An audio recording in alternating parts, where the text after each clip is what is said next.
नमस्कार। औद्योगिक परीक्षा संस्थानों के व्यवसाय मैकेनिक मोटर व्हीकल के विषय सैद्धांतिक की पाठचर्या में अंकित इंटरनल कंबशन इंजन और उसके पार्ट्स के बारे में आज मैं आप सभी को प्रशिक्षण प्रदान करूंगा। चलिए देखते हैं इंटरनल कंबशन इंजन और उसके पार्ट्स।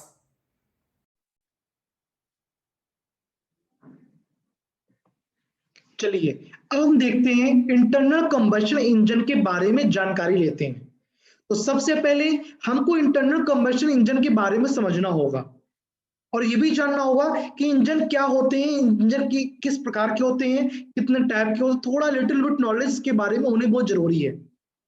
तो इंजन हम बता दें कि इंजन को हम लोग दो टाइप से देखते हैं, एक इंटरनल कंबशन इंजन, एक एक्सटर्नल कंबशन इंजन, यानी कि आंतरिक दहन और एक जो बाहरी दहन होते हैं। तो हम लोग आज बस डिस्कस कर रहे हैं, बात कर रहे हैं इंटरनल कंबशन इंजन के बारे में, यानी कि आंतरिक दहन के बारे में हम लोग डिस्कशन कर रहे हैं। तो अब हम आंतरिक दहन इंजन के बारे में डिस्कशन करेंगे तो इसमें कई सारे इंजन आते हैं। आपको पता होगा पेट्रोल इंजन, डीजल इंजन, इस प्रकार के इंजन इंटरनल कंबशन इंजन के अंतर्गत आते हैं। चलिए अब देखते हैं कि क्या इंटरनल कंबशन इंजन में हम लोग सीख सकते हैं। तो इसके बारे में आप देखेंगे इंटरनल कंबशन इंजन जो है वो क्या होता है, इसके बारे में समझेंगे। तो जो देखिए देखिए स्क्रीन पर लिखा होगा इंटरनल कंबशन इंजन में फ्यूल का कंबशन सिलेंडर के अंदर होता है, यानी कि जो फ्यूल का जो कंबशन होता है वो कहाँ होता है, सिलेंडर के अंदर होता है। और इंटरनल कंबशन इंजन में केमिकल एनर्जी, देखिए बहुत मोस्ट इंपॉर्टेंट पॉइंट है, केमिकल एनर्जी पहले हीट एनर्जी में कन्वर्ट होती है और फिर हीट एनर्जी मैकेनिकल एनर्जी में कन्वर्ट होती है। यानी कि chemical energy is convert into the heat energy and heat energy is convert to the mechanical energy, जिससे क्रैंक शाफ्ट रोटेट करती है। और जैसे क्रैंक शाफ्ट रोटेट करने लगती है तो और भी चीज जो फंक्शन एक दूसरे से अटैच है वहां पर पावर जनरेट होने लगती है। तो ये इंपॉर्टेंट बात है कि इंजन में किस प्रकार से काम हो रहा है। पहले केमिकल एनर्जी हीट एनर्जी में कन्वर्ट हुई, फिर हीट एनर्जी कहाँ कन्वर्ट हुई, मैकेनिकल एनर्जी में कन्वर्ट हुई, जिससे क्रैंकशाफ्ट रोटेट करने लगता है। ठीक है, तो ये हमारा इंटरनल कंबशन इंजन के बारे में लिटिल बिट नॉलेज है, थोड़ी सी नॉलेज है। आगे और देखते हैं। तो इंटरनल कंबशन इंजन देख पा रहे हो स्क्रीन पर।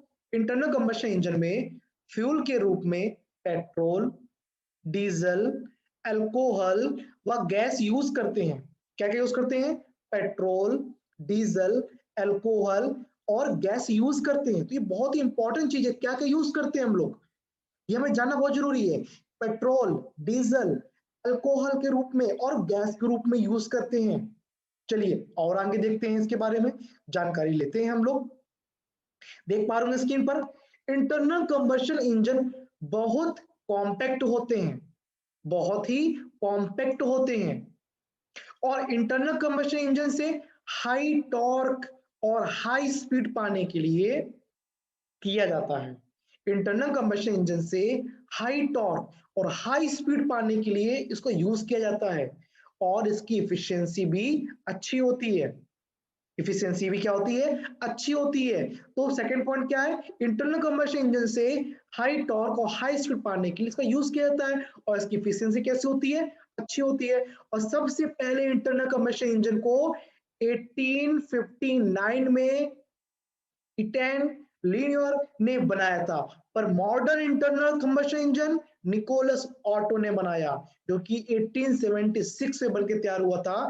इसके बाद समय के साथ साथ और भी बढ़िया बढ़िया इंजन पर काम होता गया और इसमें 2 stroke, 4 stroke, 6 stroke, compressor ignition engine, spark ignition engine और भी कई सारे इंजन जनरेट बनाए गए, यानी कि आविष्कार किए गए।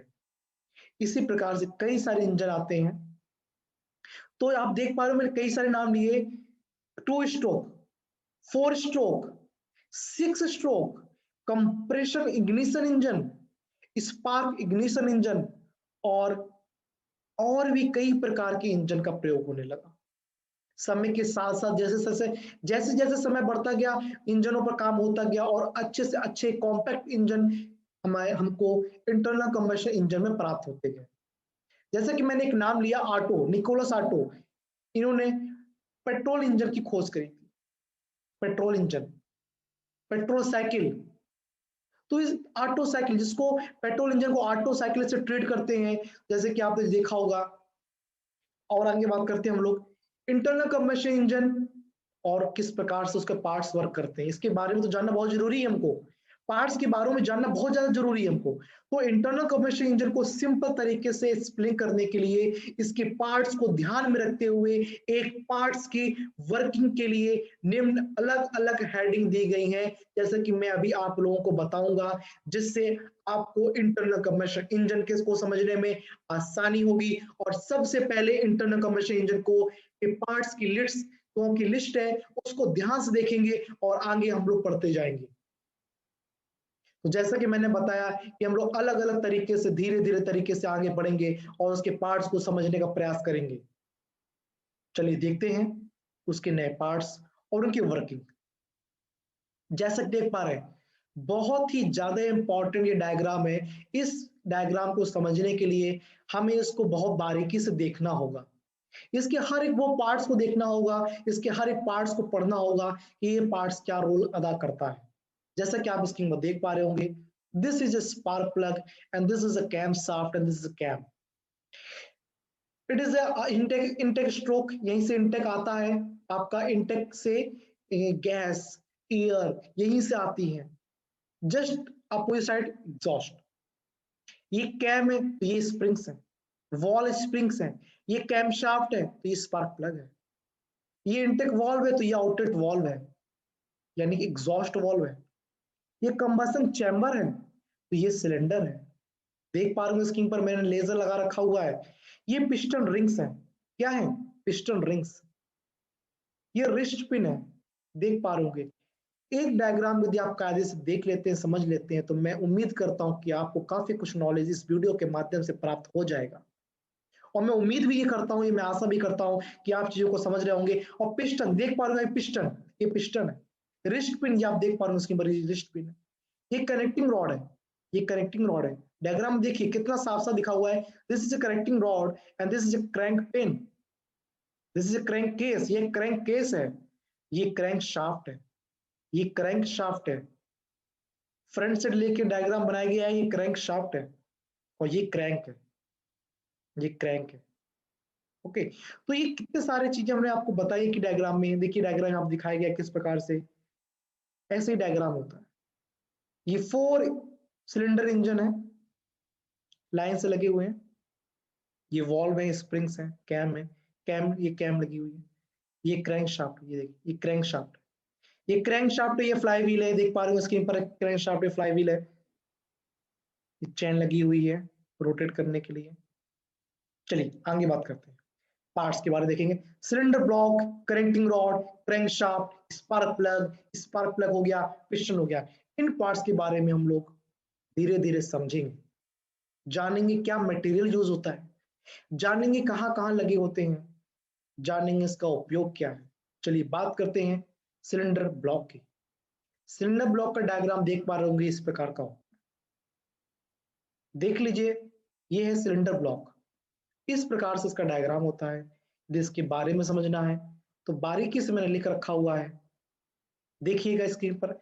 सिलेंडर ब्लॉक को जो इमेज मैंने शो किया था अभी, यह इंटरनल कंबशन इंजन में जब एयर और फ्यूल के मिक्सचर को पिस्टन को खींचता है, उस समय सक्शन वाल्व खुला होता है और इसी रास्ते से एयर और फ्यूल का मिक्सचर सिलेंडर के अंदर आता है और इस मिक्सचर के कंबशन से सिलेंडर पिस्टन को रेसिप्रोकेटिंग गति कराता है और सिलेंडर ग्रे कास्ट आयरन के बने होते हैं और ये छोटे इंजन के सिलेंडर एल्युमिनियम एलॉय के बने होते हैं। यह मेटल हल्की होती है और एनर्जी की अधिक सुचालक होती है। मैंने मटेरियल के बारे में बताया, मैंने सिलेंडर ब्लॉक में क्या कार्य हो रहा है इसके बारे में मैंने बताया कि जो मैंने इमेज दिखाई वो क्या थी, वो किस प्रकार से कार्य कर रही है। क्योंकि क्या होता है, एयर और फ्यूल का जो मिक्सर होगा वो क्या होगा, उसको एयर फ्यूल का मिक्सर कौन खींचेगा, पिस्टन। पिस्टन नीचे खींचेगा, उसी को सक्शन वाल्व कहेंगे, और सक्शन वाल्व जो हो जाएगा, इसी रास्ते से एयर और फ्यूल का मिक्सर आपके अंदर आता है। इस मिक्सर के कंबशन को सिलेंडर में जो पिस्टन मूव किएगा वो रेसिप्रोकेटिंग गति मिल जाएगी, और इस मिक्सर को कंबशन में सिलेंडर के पिस्टन को रेसिप्रोकेटिंग गति प्रोवाइड कर देता है, और सिलेंडर ग्रे कास्ट आयरन का होता है। ये तो मैंने आपको बता ही दिया। ये हल्के होते हैं और एनर्जी के अधिक कुचालक होते हैं, सुचालक होते हैं, सॉरी। चलिए आगे बात करते हैं। जो मल्टी सिलेंडर इंजन में क्या होते हैं, जो सिलेंडर एक ही ब्लॉक में एक साथ कास्टिंग की जाती है, और सिलेंडर की इंटरनल शेप जो सरफेस होती है, जो सिलेंडर की इंटरनल सरफेस होती है, अंदर सरफेस होती है, वो वेरी स्मूथ होती है, वेरी स्मूथ ग्राइंडिंग जो होती है, एंड होनिंग की आती है इसमें, बड़ी स्मूथ ग्राइंडिंग की आती है और होनिंग की आती है। बड़े सिलेंडर के अंदर में लाइनर लगाए जाते हैं, जो कि घिसने पर चेंज कर दिया जाता है, भले घिस जाए तो चेंज कर देंगे उसको। फिर सिलेंडर ब्लॉक को ऊपर पार्ट्स को सिलेंडर हेड भी कहते हैं, जो ऊपर पार्ट्स होते हैं सिलेंडर हेड भी कहते हैं। तो जो सिलेंडर हेड में कंबशन चैम्बर होता है, जली हुई गैसेस के रिसाव को रोकने के लिए सिलेंडर हेड के बीच में पैकिंग का यूज किया जाता है। सिलेंडर हेड में head valve, spark for fuel injector लगे होते हैं। तो आपको चीजें समझ में आ गई होंगी। आगे बात करते हैं, जैसे कि पिस्टन, आप देख पा रहे होंगे पिस्टन है, ठीक है। तो पिस्टन की बात करते हैं हम लोग। पिस्टन की बात करें तो देख पा रहे हो इसके पिस्टन किस प्रकार से दिख रहा है आप लोग को। तो ये पिस्टन का डायग्राम है, आप देख लीजिए, पिस्टन रिंग्स बनी हुई है, ये पिस्टन रिंग्स बनी हुई है। इसी पर आगे बात करते हैं। तो इंटरनल कंबशन इंजन है पिस्टन, फ्यूल की केमिकल एनर्जी को मैकेनिकल एनर्जी में कन्वर्ट करता है। बहुत ही साफ साफ लिखा हुआ है कि केमिकल एनर्जी को मैकेनिकल एनर्जी में कन्वर्ट करता है, और पिस्टन सिलेंडर में रेसिप्रोकेटिंग मोशन कैसा होता है, up down, reciprocating motion, reciprocating motion करता है। और पिस्टन कास्ट आयरन और एल्यूमिनियम एलॉय के बने होते हैं, और पिस्टन के ऊपरी भाग को भी कहता है, जैसे मैंने बताया आपको। तो पिस्टन के पर्दे के ऊपर का भाग रिंग ग्रूव्स कटे होते हैं, वहां पर रिंग ग्रूव्स कटे होते हैं, दो ग्रुप्स के बीच की दूरी को लैंड बोलते हैं। और लास्ट ग्रुप्स देख पा रहे होंगे, जो लास्ट ग्रुप के नीचे भाग पिस्टन स्कर्ट होता है, और पिस्टन पिन को रोकने के लिए स्कर्ट दोनों तरफ अंदर की ओर क्या बने होते हैं, बॉक्स बने होते हैं। तो इस चीज को देखेंगे, समझेंगे, पढ़ेंगे तो हर चीज समझ आएंगी। बहुत आसान है, देख पा रहे हो स्क्रीन पर, आप इसको नोट भी कर सकते हैं। तो आगे और बात करते हैं हम लोग। आगे बात करेंगे हम लोग कनेक्टिंग रॉड की। देख पा रहे हैं कनेक्टिंग रॉड किस शेप का होता है, ये डायग्राम बहुत एग्जाम में पूछा जाता है, कनेक्टिंग रॉड, इसके बारे में हम लोग देखेंगे। इंटरनल कंबशन इंजन में कनेक्टिंग रॉड क्रैंकशाफ्ट और पिस्टन को जोड़ती है। यानी जो कनेक्टिंग रॉड किसको जोड़ती है, क्रैंकशाफ्ट और पिस्टन को जोड़ती है, और हॉट गैसों के एक्सपेंशन से पिस्टन से मिली पावर को क्रैंकशाफ्ट तक ट्रांसफर भी करती है। और कनेक्टिंग रॉड का एक छोटा सा सिरा गॉर्जियन पिन से जुड़ा होता है और पिस्टन को जोड़ता है, जिससे जो गॉर्जियन पिन जुड़े होंगे वो पिस्टन को जोड़ रहा होगा। तो कनेक्टिंग रॉड का जो बड़ा सिरा होता है, जो बड़ा सिरा होता है वो क्रैंक पिन से जुड़ा होता है। इससे क्रैंक पिन से पहला सिरा किससे जुड़ा होता है, गॉर्जियन पिन से। दूसरा किससे जुड़ा होता है, क्रैंक पिन से। और क्रैंक पिन के साथ जो जुड़ा होता है उसका क्या होता है, तो जो कनेक्टिंग रॉड का यूज है, पिस्टन की रेसिप्रोकेटिंग मोशन को क्रैंक शाफ्ट को ट्रांसमिट करना होता है, यानी कि ट्रांसफर करना होता है। बहुत ही आसान भाषा में समझ रहे हैं हम लोग, जिससे क्रैंक शाफ्ट रोटेट हो जाता है, और यह निकल स्टील का बना होता है। कई बार पूछा गया है कि which material we can use for making connecting rod, तो it is right answer is nickel steel. Okay, चलिए अब बात करते हैं हम लोग क्रैंकशाफ्ट के बारे में, थोड़ा सा और देख लेते हैं हम लोग, इसके बारे में समझा। इंटरनल कंबशन इंजन क्रैंकशाफ्ट को यूज हम पिस्टन के रेसिप्रोकेटिंग करते हैं, ये तो हमने देख ही लिया। गति भी देख लिया कि जो क्रैंकशाफ्ट तथा कनेक्टिंग रॉड को चेंज किया जाता है। क्रैंकशाफ्ट का मुख्य भाग पिन, वेव बैलेंसिंग, लोड तथा मेन बियरिंग जर्नल्स होते हैं। देख ली क्या क्या लिखा हुआ है, पिन, वेव, ये हमारा क्रैंकशाफ्ट है। पहले हमने क्या पढ़ा था, कनेक्टिंग रॉड, अब पढ़ रहे हैं क्रैंकशाफ्ट। तो क्रैंकशाफ्ट क्या करता है देख लीजिए आप। क्रैंकशाफ्ट का यूज देखिए, लिखिए, पिस्टन की रेसिप्रोकेटिंग गति को क्रैंकशाफ्ट की रोटेटरी गति में कन्वर्ट करता है। पिस्टन की रेसिप्रोकेटिंग गति को क्रैंकशाफ्ट की रोटेटरी गति में क्रैंकशाफ्ट करंटिंग रॉड के द्वारा चेंज किया जाता है। और क्रैंकशाफ्ट की जो मुख्य बात होती है क्या होती है? पिन, वेव, बैलेंसिंग, लोड तथा मेन बियरिंग जर्नल्स ये होते हैं। तथा करंटिंग रॉड का बड़ा हिस्सा क्या होता है? वो क्रैंकशाफ्ट की क्रैंक पिन से जुड़ा होता है। क्रैंक पिन के सेंटर की दूरी को हम क्या बोलते हैं? क्रैंक एरिया बोलते हैं। जो सेंटर से दूरी होगी उसे क्या बोलेंगे? क्रैंक एरिया बोलेंगे। तो तथा क्रैंक केस में जो बेयरिंग होते हैं, मतलब जो क्रैंक केस जो बेयरिंग्स लगी हुई हैं, जो बेयरिंग्स लगा रखी है, तो जिनमें क्रैंक शाफ्ट सपोर्ट करता है, उन जो जो क्रैंक शाफ्ट के सिरे उन मेन बेयरिंग में घूमते हैं, उन्हें हम जर्नल्स बोलते हैं। कई लोग पूछते हैं जर्नल्स होते क्या है, क्योंकि आप जान सकते हैं कि जर्नल्स होते क्या है। देख लीजिए लिखा हुआ है, क्या लिखा हुआ है? जिन क्रैंक शाफ्ट सपोर्टेड करते हैं, ठीक है, जो बेयरिंग सपोर्ट कर रहे हैं, जो क्रैंक शाफ्ट के सिरे उन मेन बेयरिंग में घूमते हैं, उन्हें हम जर्नल्स कहते हैं। क्या बोलते हैं? जर्नल्स। तो ये हमने क्रैंकशाफ्ट के बारे में जानकारी ली। तो ऐसे ही वन बाय वन कई चीजों के बारे में हम लोग जानकारी लेते रहेंगे। तो बस बेसिकली आपको ध्यान क्या रखना है कि चीजों को समझना है, बहुत ही आसानी से सरल शब्दों में लिखना भी है, समझना भी है। कैमशाफ्ट, कैमशाफ्ट कई बच्चे कंफ्यूज होते हैं क्रैंकशाफ्ट और कैमशाफ्ट में, तो बहुत ही आसानी से समझेंगे। इसका देखिए किस प्रकार से इसकी रॉड है कैमशाफ्ट की, देख कैसे डायग्राम बना हुआ है। इसी प्रकार के डायग्राम जो भी होंगे कैमशाफ्ट होंगे। तो कैमशाफ्ट का जो मेन कार्य होता है, जो वॉल्व को ओपन एंड क्लोज करने के लिए होता है, जो वॉल्व होते हैं उनको ओपन और क्लोज करने के लिए होता है। और कैमशाफ्ट पर कोई कैम लगे होते हैं, कई कैम लगे होते हैं। अब कैम शाफ्ट है, उसमें कई सारे कैम लगे होंगे, और प्रत्येक सिलेंडर के लिए दो दो वॉल्व लगे होते हैं, दो दो कैम, सॉरी, दो दो कैम लगे होते हैं। और एक इनलेट दूसरे इनलेट के लिए एंड फ्यूल पंप को चलाने के लिए एक इलेक्ट्रिक एंड वितरक को चलाने के लिए गियर लगा होता है। समझ रहे हैं? एक गियर लगा होता है चलाने के लिए। और कैम शाफ्ट को स्पीड क्रैंक शाफ्ट से टाइमिंग गियर के साथ संबंध मिलती है, यानी कि कहीं ना कहीं कॉम्बिनेशन होता है, वो गियर के साथ कंबाइन होता है, वो रोटेट करता जाएगा, वो मूव करता जाएगा, रोटेट करता है, मूव करता जाएगा। तो मेरी बात को समझ रहे होंगे आप लोग। तो जो कैम शाफ्ट के जो स्पीड क्रैंक शाफ्ट में टाइमर गियर लगा होता है, तो जो कैम शाफ्ट के गियर के दांतों की संख्या क्रैंक शाफ्ट के गियर के दांतों की संख्या की दुगनी हो जाती है। यह मीडियम कार्बन का बना होता है।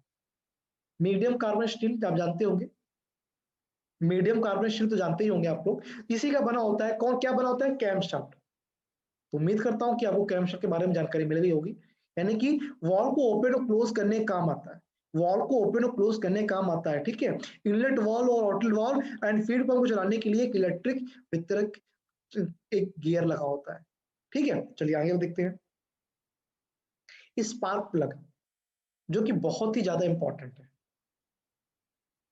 आपने देखा होगा कि कभी कोई गाड़ी चला रहे हो, कोई गाड़ी रुक जाती है, तो फिर बोलते हैं यार कहीं स्पार्क प्लग की दिक्कत तो नहीं हो गई है। फिर आप उसे खोलते हैं और स्पार्क प्लग निकालते, कहते नहीं इसमें कुछ वो स्पार्क हो गया है। फिर 30 या 35 रुपए का स्पार्क प्लग लगा देते हैं, गाड़ी चलने लगती है और आपको एनर्जी मिलने लगती है गाड़ी को। क्योंकि स्पार्क प्लग नहीं होगा तो आपका जो स्ट्रोक बन रहे थे वो स्ट्रोक नहीं बन पाएंगे, आपके पावर स्ट्रोक को मिल ही नहीं पाएगी। यदि बात करते हैं पेट्रोल इंजन की, कई बच्चों को ये कंफ्यूजन होता है, कई छात्र छात्रों को कंफ्यूजन होता है कि सर पेट्रोल इंजन में स्पार्क प्लग क्यों लगाया जाता है और डीजल इंजन में फ्यूल इंजेक्टर क्यों लगाया जाता है। तो मेन डिफरेंस यही था कि पेट्रोल इंजन में एयर और फ्यूल का मिक्सचर दोनों इनटेक वाल्व में तो आ गया। अब जो जो भी आपका मटेरियल जो बर्न होना है, जो भी कंप्रेस किया गया, और जब कंप्रेस करने के बाद जो वहां का जो टेम्परेचर बढ़ जाता है, उस टेम्परेचर में बस थोड़ी सी आग, थोड़ी सी चिंगारी जरूरत होती है, और उसी चिंगारी को जनरेट करने के लिए स्पार्क प्लग का यूज करते हैं। ये कहानी है स्पार्क प्लग की। तो स्पार्क प्लग पेट्रोल इंजन में यदि नहीं है तो फिर आप पेट्रोल इंजन वो काम नहीं करेगा, किसी प्रकार से काम नहीं कर सकता है। तो स्पार्क प्लग का होना बहुत जरूरी है। वो स्पार्क एक चिंगारी के रूप में तैयार होता है, एक चिंगारी देगा और आपका जो फ्यूल होगा इतनी तेजी से बर्न होगा, एक ब्लास्ट होगा और ब्लास्ट से आपको पावर मिलेगी। और जैसे पावर मिलेगी तो आपका जो पिस्टन है, जो बॉटम से टॉप में पहुंचाता है कंप्रेस करके, वही टॉप से बॉटम में जाएगा, इतनी तेजी से जाएगा कि उसको आगे आने वाले जितने चक्र है उसको एनर्जी मिल जाती है। तो आगे आने वाले चक्र को एनर्जी मिलने के लिए इस स्पार्क प्लग का यूज करते हैं, क्योंकि पावर स्ट्रोक यहीं से मिलनी है। जैसे बर्न हुआ पावर स्ट्रोक, पावर जनरेट हुई, पावर जनरेट ब्लास्ट हुआ, और जैसे ब्लास्ट हुआ तो आपका पिस्टन होगा टॉप डेड सेंटर से बॉटम डेड सेंटर की ओर मूव कर जाएगा। वो जो चली हुई दूरी होगी उसको स्ट्रोक लेंथ बोलेंगे। यहाँ से यहाँ तक जाने को हम लोग स्ट्रोक ही बोलते हैं, जैसे कि मैंने आपको पहले ही बताया। तो मेरी बात को आप लोग समझ रहे होंगे मैं क्या बताना चाहता हूँ। यदि आप जानना चाहते हैं और क्या लिखा क्या है तो देख सकते हैं। इंटरनल कंबशन इंजन में स्पार्क प्लग एक इंपॉर्टेंट पार्ट होता है, क्योंकि जब इंजन में फ्यूल और एयर का मिक्सचर कंबशन चैम्बर में आता है तो यह मिक्सचर कंप्रेस होता है, और जब पिस्टन ऊपर आ जाता है तो इसके बाद स्पार्क प्लग कार्य करता है। और इस पिस्टन नीचे, ये पिस्टन क्या है, नीचे जाता है, और स्पार्क प्लग एक इलेक्ट्रिकल डिवाइस है। क्या है? इलेक्ट्रिकल डिवाइस है। क्या है? एक इलेक्ट्रिकल डिवाइस है। और जैसे इलेक्ट्रिकल डिवाइस, क्योंकि सेंट्रीफ्यूगल टेम्परेचर तो होगा 12,000 से 18,000 सेंटीग्रेड वोल्ट का करंट जनरेट कर सकता है, जो आपका स्पार्क प्लग होता है, और जिससे स्पार्किंग होती है और जिससे कंबशन चैम्बर में फ्यूल जल जाता है। मेरी बात को आप समझ गए होंगे, काफी कुछ आपको जानकारी यहाँ से मिल पाई होगी इस वीडियो के माध्यम से। तो स्पार्क प्लग के बारे में आप जान गए, तो आप एक बार फिर देख सकते हैं। मैंने आपको डायग्राम के बारे में मैंने बताया था, एक मेन डायग्राम था, देख लीजिए इसको एक बार, क्योंकि ये डायग्राम बहुत इंपॉर्टेंट है। क्योंकि अभी मैंने ये इनलेट वाल्व है या आउटलेट वाल्व है, ये सब यहीं से जब आपका एयर और फ्यूल का मिक्सचर इसी से आता है, इसी से जाता है, ठीक है। ये वाल्व है, ये ओपन हो जाते हैं, ये वाल्व दब जाते हैं, स्प्रिंग लगी हुई है, दब जाएंगे, और उस समय आउटलेट वाल्व क्लोज होगा। और जब इसमें क्या होगा, पिस्टन यहाँ से टॉप से डेड में जाएगा, फिर डेड से ऊपर जाएगा, और जब डेड से ऊपर जाएगा तो ये स्पार्क प्लग क्या करेगा, यहाँ से क्या करेगा, चिंगारी दे देगा। यहाँ जो फ्यूल होगा ना, यहाँ जो फ्यूल होगा, मैं आपको दिखा देता हूँ एक चीज बना के। आपको जो फ्यूल होगा तो किस प्रकार से आपको फ्यूल यहाँ पे जनरेट होगा, मैं थोड़ा सा देखता हूँ कि आप लोग चीजें बता सकूं। तो यहाँ पर जब ये जो एयर, देखिए यहाँ पर ये जो क्या हो, एयर फ्लो मिक्सचर होगा, ये जो ये पिस्टन ये ऊपर जा रहा होगा, तो यहाँ पर जो भी टेम्परेचर जनरेट होगा, क्योंकि यहाँ पर क्या होगा, ये जो भी फ्यूल होगा एकदम कंप्रेस्ड हो जाएगा। कंप्रेस्ड होने के बाद बस स्पार्क प्लग थोड़ी सी एनर्जी और थोड़ी सी चिंगारी दे दे, और जैसे चिंगारी देगा तो आपका जो फ्यूल है वो आपको बर्न हो जाएगा, और पिस्टन आपका ऊपर से टॉप से बॉटम चला जाएगा। उस समय आपको ये वॉल और ये वॉल, इनलेट वॉल और आउटलेट दोनों क्लोज होंगे। और फोर्थ स्ट्रोक जो एग्जॉस्ट स्ट्रोक बोलते हैं, तो पिस्टन नीचे से ऊपर जा रहा होगा, यानी बॉटम से टॉप पे जा रहा होगा।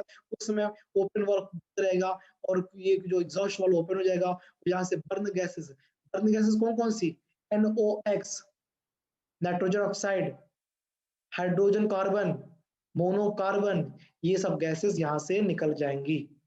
ये वॉल्व स्प्रिंग है, इसी के सहारे से ओपन होता है। ये कैम शाफ्ट है और ये क्रैंक शाफ्ट है। तो ध्यान कर लीजिए, कैम शाफ्ट का, क्रैंक शाफ्ट होती है नीचे होती है, कैम शाफ्ट ऊपर होती है। कई बच्चों को कंफ्यूजन होता है। ये आपकी पिस्टन रिंग्स है, ये रिस्ट पिन है, ठीक है, या क्रैंक पिन है, गॉजियन पिन बोल सकते हैं इसको, गॉजियन पिन, ठीक है। ये आपकी क्या होगी, क्रैंक पिन हो गई। डायग्राम देख पा रहे होंगे, ये मेरा जो माउस है कार्य कर रहा है, लेजर, ठीक है। तो ये देखिए मिक्सर इन मतलब यहाँ से मिक्सर अंदर जाता है, ठीक है। चलिए तो हम लोग आगे बात करते हैं, क्या क्या हमने पढ़ा था। देखिए हम लोगों ने सिलेंडर ब्लॉक के बारे में पढ़ लिया हम लोगों ने, और कनेक्टिंग रॉड के बारे में पढ़ लिया, क्रैंकशाफ्ट के बारे में पढ़ लिया, कैमशाफ्ट के बारे में पढ़ लिया, स्पार्क प्लग के बारे में पढ़ लिया, पिस्टन के बारे में एक बार उन्होंने पढ़ चुके हैं हम लोग, देख लिया है चीजें, कई चीजें उन्होंने बताई। तो आगे देखते हैं। देख पा रहे होंगे स्क्रीन पर काफी कई चीज हम लोगों ने यहाँ पढ़ने की कोशिश करी। क्रैंक शाफ्ट हो गया, ये स्पार्क प्लग हो गया। अब यदि बात करते हैं अपने प्रेशर के सारांश की, आज हम लोगों ने क्या क्या अप्लाई करी, यानी क्या क्या हम लोगों ने पढ़ाई।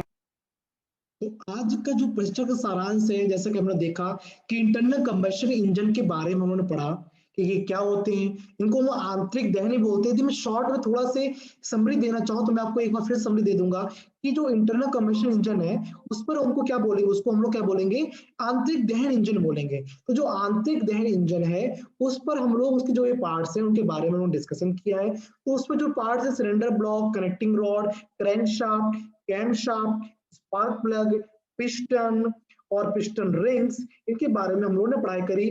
तो जो इंटरनल कंबशन इंजन, जो आंतरिक दहन इंजन है, यदि बात करते हैं पेट्रोल इंजन और डीजल इंजन की, तो पेट्रोल इंजन में आपको पता है कि क्या क्या एंट्री करता है। तो थोड़ा समरी बताना चाहता हूँ कि हम लोगों ने क्या क्या पढ़ा है, सारांश तो बताना ही पड़ेगा। और सारांश में ये देखा कि जो भी आपके इंजन है, पेट्रोल इंजन में क्या हुआ, पेट्रोल इंजन में एयर और फ्यूल दोनों का मिक्सचर कहाँ चला गया था, एक सक्शन स्ट्रोक में, सक्शन स्ट्रोक से अंदर आया था, और जैसे ही अंदर आया था तो आपका जो पिस्टन था वो टॉप डेड सेंटर से बॉटम डेड सेंटर तक चला गया, और बॉटम डेड सेंटर से कहा जाएगा, अब ये टॉप में जाएगा, टॉप में जाएगा तो उसमें इनलेट वॉल और आउटलेट वॉल दोनों बंद होंगे, और फिर बॉटम डेड सेंटर से आपका जो पिस्टन है, टॉप डेड सेंटर से जो पिस्टन है नीचे जाएगा, बॉटम में जाएगा, इसको बोलेंगे पावर स्ट्रोक। और पावर स्ट्रोक के बाद आता है चौथा स्ट्रोक, आता है एग्जॉस्ट स्ट्रोक। एग्जॉस्ट स्ट्रोक में आपका पिस्टन बॉटम से टॉप में जाएगा, तो 4 स्ट्रोक आपके कंप्लीट हो जाएंगे। तो जैसे कि 4 स्ट्रोक के नाम क्या क्या बता दिए मैंने आप लोग को, पहला सक्शन स्ट्रोक, दूसरा कंप्रेशन स्ट्रोक, तीसरा आपका होगा पावर स्ट्रोक, और चौथा होगा आपका एग्जॉस्ट स्ट्रोक। एग्जॉस्ट स्ट्रोक में आपकी बर्न गैसेस निकल जाती हैं, जैसे कि नाइट्रोजन ऑक्साइड, हाइड्रोकार्बन, मोनोकार्बन, और जो नाइट्रोजन ऑक्साइड होगी बहुत ही ज्यादा हार्मफुल गैसेस होती है, ये ज्यादातर आपके डीजल इंजन में निकलती है। जो मोनोकार्बन गैसेस होती हैं वो आपकी ज्यादातर आपके पेट्रोल इंजन में निकलती हैं। तो कुछ अनबर्न गैसेस भी निकल जाती हैं, तो पॉल्यूशन को काफी ज्यादा पॉल्यूशन भी करती है। इसलिए कहीं ना कहीं हमारे जो इंजन है, जैसे कि हम देख पा रहे होंगे BS6 आजकल अपडेट वर्जन ये आ रहे हैं BS6, तो ये सब जो आपके इंजन आते रहते हैं, उपलब्धियां होती रहती हैं, वो कहीं ना कहीं पॉल्यूशन को लेकर बहुत ज्यादा चिंतित रहते हैं, पॉल्यूशन ज्यादा ना हो। इसलिए जो इंजन है, पहले B4 पहले BS4 आते थे, अब BS6 आ रहे हैं, आगे और भी अच्छे वर्जन आते रहेंगे। तो कहीं ना कहीं पॉल्यूशन के लिए हम लोग जो भी आपके इंजन है वो कॉम्पैक्ट इंजन बनाते जा रहे हैं, और उन पर काफी अच्छा कार्य भी किया जा रहा है। तो जबकि इंटरनल कंबशन इंजन है, पेट्रोल इंजन, डीजल इंजन, दोनों काफी अच्छे इंजन है। डीजल इंजन बस इतना ही है कि वो काफी हैवी व्हीकल्स में यूज होता है, और पेट्रोल इंजन आपके थोड़े से लाइट व्हीकल्स में यूज होते हैं। तो जैसे कि आपने देखा कि आपके जो भी पार्ट्स के बारे में, जैसे सिलेंडर ब्लॉक हो गया, कनेक्टिंग रॉड हो गया, कनेक्टिंग शाफ्ट हो गया, कैम शाफ्ट हो गया, इनलेट वॉल्व हो गया, आउटलेट वॉल्व हो गया, स्पार्क प्लग हो गया, पिस्टन रिंग्स हो गया, पिस्टन लाइनर्स हो गया, चैम्बर हो गया, आपका सिलेंडर हो गया। तो काफी कुछ इंफॉर्मेशन आप लोगों को यहाँ से इस चीजें हम लोग को वीडियो के माध्यम से मिली है, और मैं चाहूंगा कि और भी चीजें मैं बता दूं। जैसे कि आप लोगों को पता है कि जो संदर्भ है, आपका जो प्रयुक्त संदर्भ है, वो आप लोगों ने बेसिक ऑटोमोबाइल इंजीनियरिंग की जो NSQF लेवल 5 की जो बुक है, CP नाकरा, यहाँ से आप लोगों ने परचेज करी है, और यहाँ से मैंने उस चीज को पिक किया हुआ है। आप चाहे तो ये धनपत राय पब्लिकेशन की जगह आप नीलकंठ पब्लिकेशन में ले सकते हैं, बट धनपत राय काफी अच्छी बुक है, आप चाहें तो इसको भी प्रेफर कर सकते हैं। ये काफी अच्छी बुक है, और ये बेसिक ऑटोमोबाइल की NSQF लेवल की 5 लेवल की बुक है, यानी कि लेवल 5 लेवल 4 भी आती है, लेवल 5 भी है। ठीक है, तो आप इसको जो भी मटेरियल मैंने पिक किया वो यहाँ से मैंने पिक किया, आप इसको यहाँ से पढ़ सकते हैं। और मैं बता दूं, विकिपीडिया से भी आप जाकर सर्च कर सकते हैं, आप लोग गूगल में भी जाकर आप लोग सर्च कर सकते हैं, जैसे कि जो भी हम लोग इंटरनल कंबशन इंजन के जो पार्ट्स हैं उसके बारे में बहुत बखूबी से आप लोग वहां पर जाकर सर्च कर सकते हैं। आपको भारत स्रोत पर भी कई सारे आपको चीजें मिल जाएंगी, आपको पीडीएफ मिल जाएंगी। तो मैं चाहूंगा कि आप लोग ये जो बुक है, बेसिक ऑटोमोबाइल इंजीनियरिंग की जो बुक है, आप इसको प्रेफर करें और इसको फॉलो करें। और आप लोग इस वीडियो को जो भी मैंने अच्छी चीजें पिक करी हैं, आप लोग यहाँ से भी मटेरियल को यहाँ पर देख सकते हैं। हो सकता है कि आपके लोकल और भी कोई चल रहे हो, नीलकंठ चल रहे होंगे, धरपत राय है, अरिहंत है, ये सब जो बुक्स हैं तो काफी अच्छी बुक है, बट आप चाहे तो इस बुक को प्रेफर कर सकते हैं। कि ये जो इन्फॉर्मेशन मैंने आपको दी है वो सीपी नाकरा का जो प्रोफेसर है, सीपी नाकरा, यहाँ से मैंने पिक किया हुआ है। और जो धनपत राय जो पब्लिकेशन है, काफी अच्छा पब्लिकेशन, काफी पुराना पब्लिकेशन है, और NSQF लेवल 5 को आप लोग देख सकते हैं। ठीक है, 4 मत लीजिएगा, ये NSQF लेवल 5 काफी अच्छा एडवांस वर्जन है। और भी ये देखिए कि ये लिंक है, मैं आपको दिखा दिया है, यहाँ से भी कई इंफॉर्मेशन मैंने यहाँ से कलेक्ट करी है, आप देख सकते हैं। HTTP करके है, mechanic37.com करके आप देखेंगे, यहाँ पर भी आप इंफॉर्मेशन आप लोग यहाँ से कलेक्ट कर सकते हैं। तो मैं उम्मीद करूंगा कि आप लोग को जो भी इंफॉर्मेशन है, आप यहाँ पर ये बेसिक ऑटोमोबाइल इंजीनियरिंग से हो गया, और आपके मैकेनिक से हो गया, ये जो मैं लिंक दे रखी है, और विकिपीडिया हो गया, गूगल सर्च हो गया, भारत स्किल्स हो गया, और टाटा मैग्रा हिल भी कुछ लोग बच्चे ये लोग बुक यूज कर लेते हैं। और आपको नीलकंठ पब्लिकेशन भी है, आपके पास अरिहंत वाली बुक भी है, ये सब बुक्स आपको यहाँ पर मतलब कि आप लोग फॉलो कर सकते हैं। ठीक है, आओ मैं उम्मीद करूंगा कि आपको जो भी मैंने प्रश्न प्रदान किया है वो भविष्य में मददगार साबित होगा। धन्यवाद।